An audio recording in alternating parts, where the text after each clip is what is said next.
garelako, bi neska mutil gara. Eta gure andereñoak ekarri dizkigu aldizkari hau eta guk laburtu du. Gure gaia haurrak eta arraina deitzen da. Eta orain Leirerekin utziko duzu. Umeak ez dira arrainaren laguna, ze zaio asko gustatzen.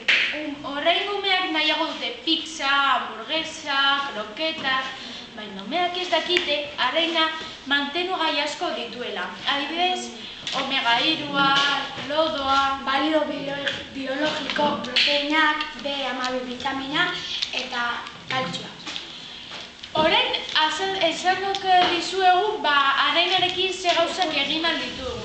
Sopa arraina, entzalada arraina, suko arraina, tortila arrainarekin, patea eta beste gauza asko. Bueno, eta hemen amaitu da gure laburpena eroski kontsumoari buruz.